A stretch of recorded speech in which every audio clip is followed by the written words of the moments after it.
Somebody wanted to see Kiki. Here you go, darling. There you go. Kiki, say hello. She is camera shy. Say hello. There you go. You want to say hello? She don't like me to pet her, but there she is. She's wanting num-nums.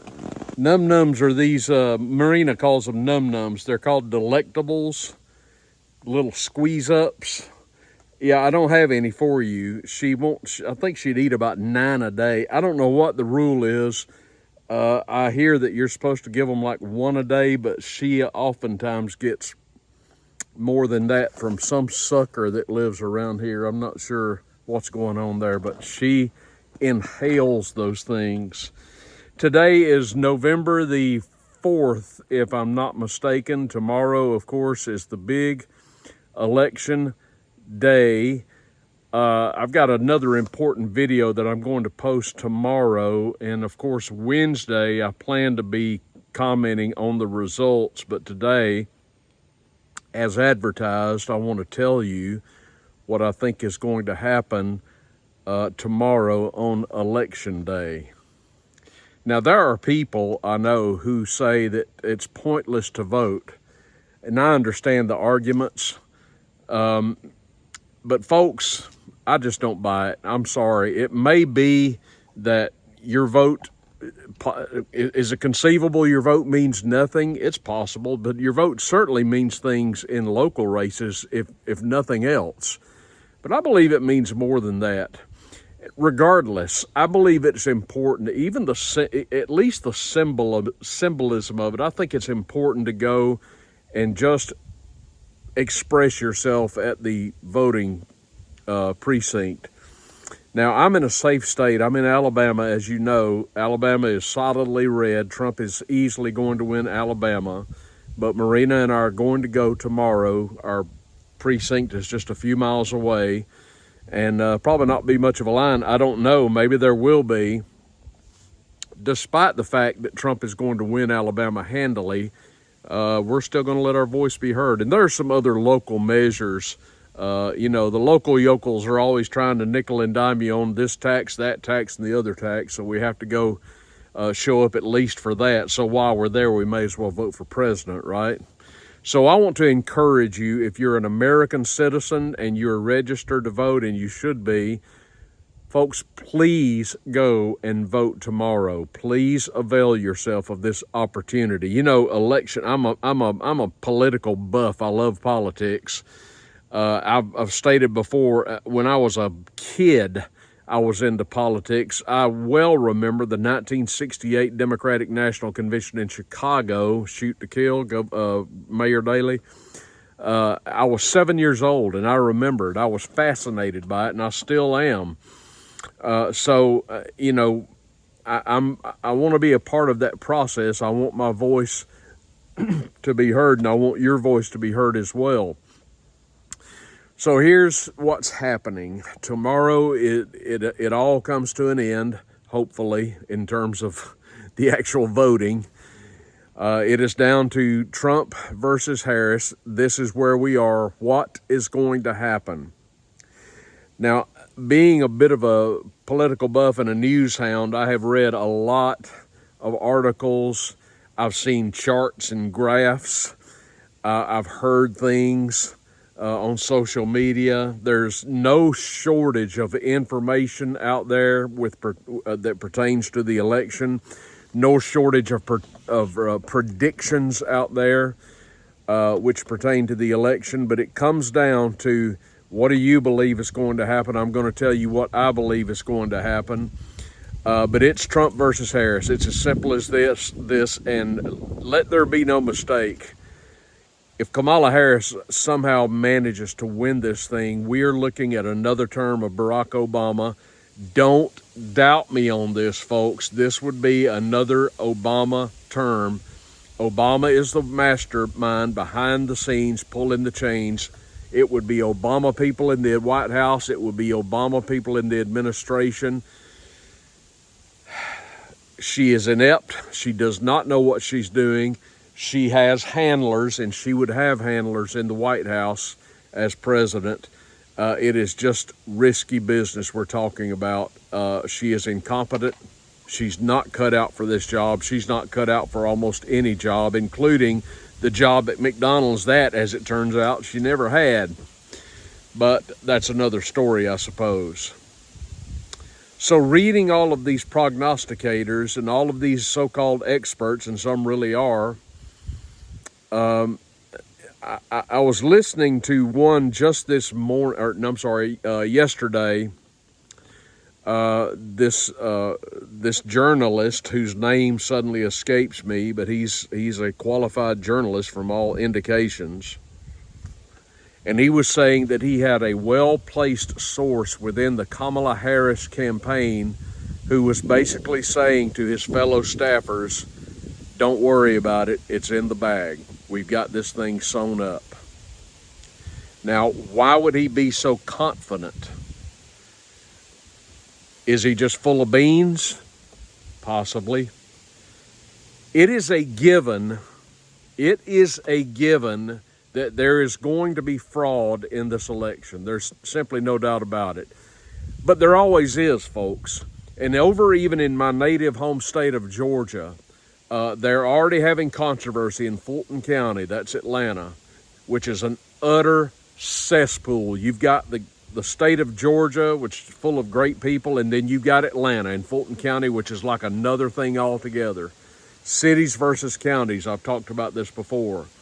And apparently people who are wanting to cast their vote apparently and have their vote counted after the election, apparently that's going to be okay with the elections board.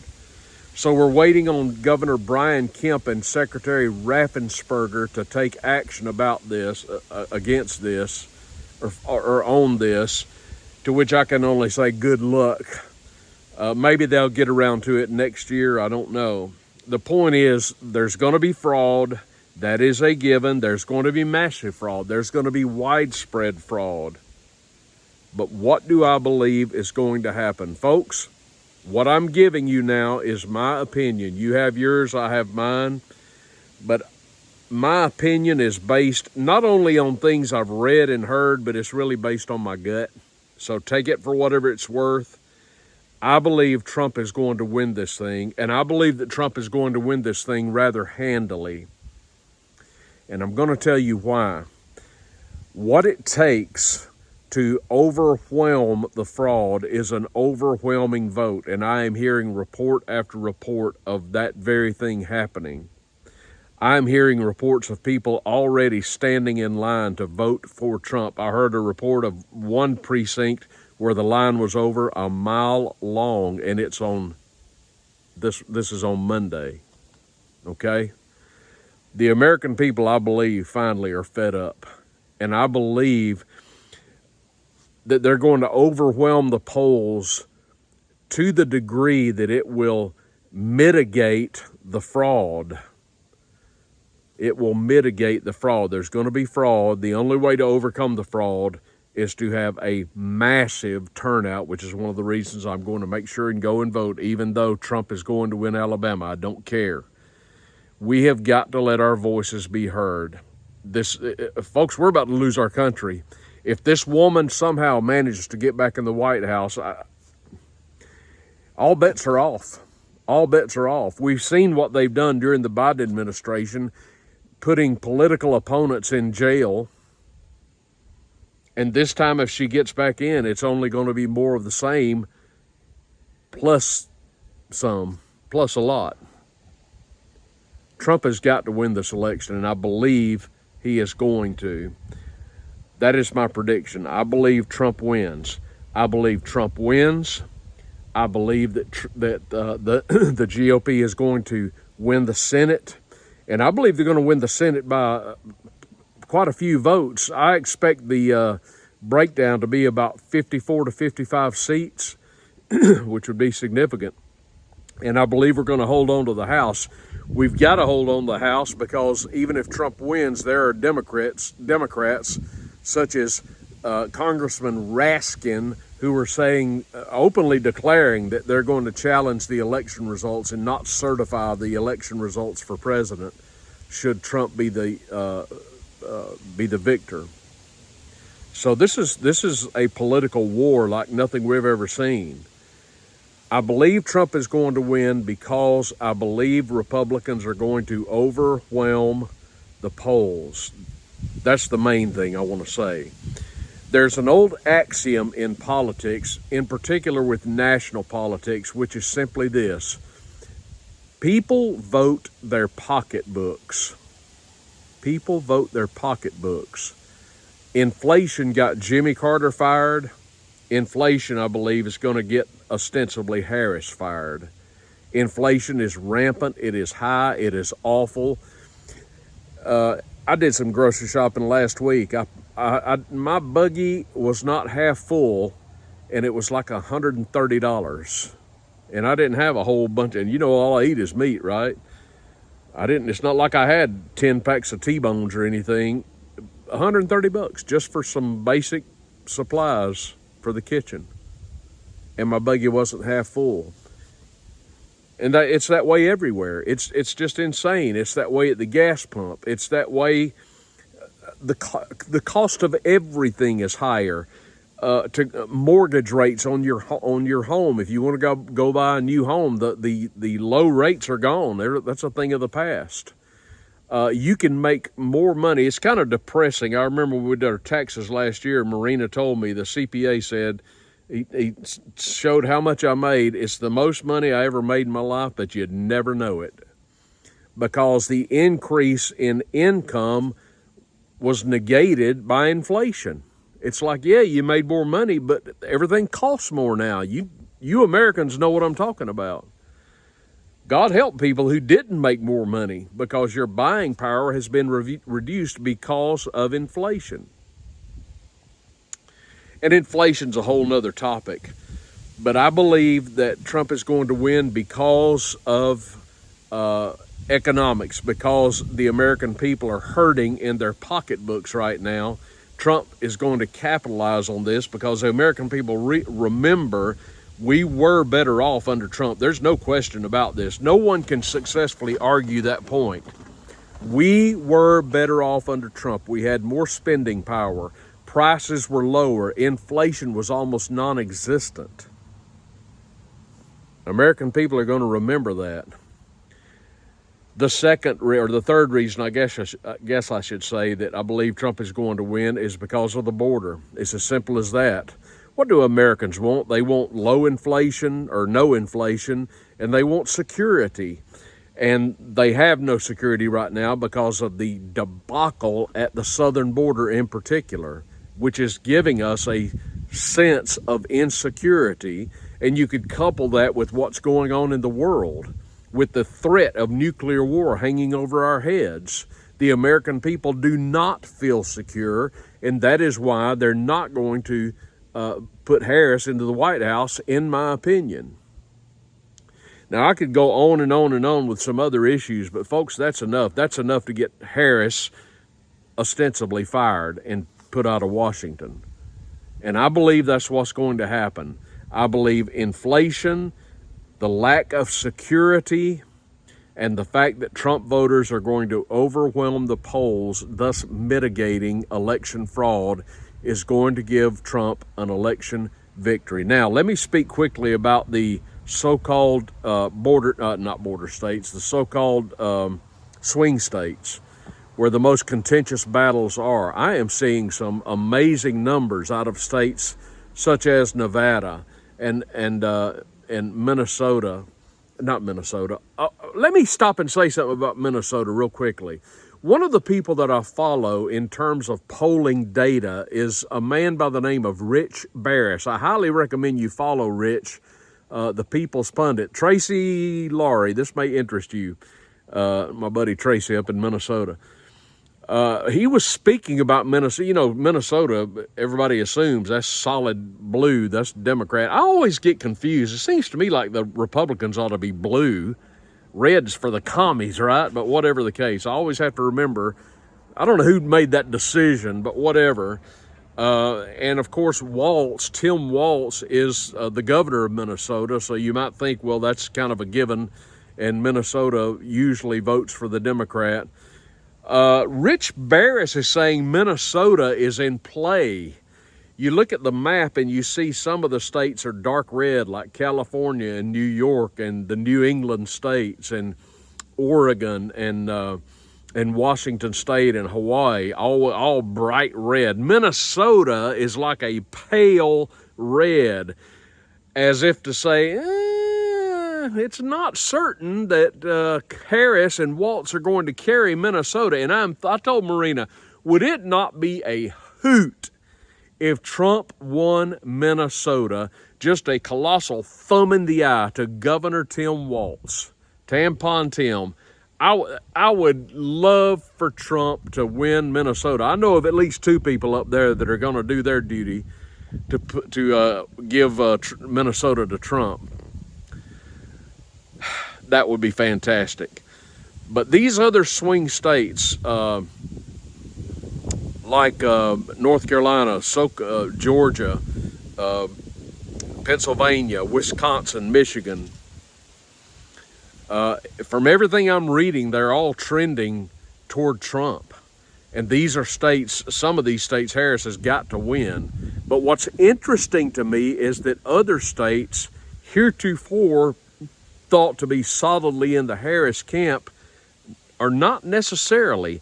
Suddenly, states like New Mexico are in play. New Mexico, that was considered a safe Harris state, a safe win for Harris in New Mexico. Virginia is in play all of a sudden. If Trump can pull off Virginia, it's over, folks. If Trump can win New Mexico, I figure it's over. New Hampshire is in play. That's not a big shock to me. I think Trump should win New Hampshire. But I think all Trump's got to do is pick off some of these swing states. I'm confident, despite the fraud in Fulton County, that Trump is going to win Georgia. I'm confident he's going to win North Carolina. I'm also confident that Trump has access to information, his own private polling and whatnot, that is giving him enough confidence to go into some of these states, such as New Mexico, and do some campaigning. Why would he waste time in New Mexico when he could be in Pennsylvania or Michigan or North Carolina? Why would he be in New Mexico? Think about that for a minute. Maybe things are going better than we suspect. Why was he in California recently? Nobody's given him a chance to win California, but he went to California, of course, to help some down ballot candidates, no question. But every rally is an opportunity and is important for him to get his message out there. At this stage in the game, I believe the campaigning is pretty much over. If there is an undecided American out there, then you got no business going to vote. If you can't figure this out by this point, if you are that daft, if you are that detached from reality and you can't figure out whether or not you want to vote for Trump or Harris, you got no business voting. Just stay away. I mean, please, really? So there you have it, folks. This is my Monday video. Tomorrow I'm going to have another video out that is going to address what Trump has done to America and specifically to the GOP. But for now, please go and vote. If you are eligible, if you're a citizen, if you're registered, please, I don't care where you live, I beseech you, go and vote. Let your voice be heard. Let's swamp the polls. Let's do this so that we can look back Wednesday morning and breathe a sigh of relief. And I am praying to the Lord above that we get a final result in Tuesday night like we used to. Remember back in the day, I well remember, for example, when Reagan beat Carter, it was over shortly after dinner time, right? After supper time. Carter called Reagan. Reagan was in the shower, and Carter called and conceded, and we all went to bed and slept soundly that night.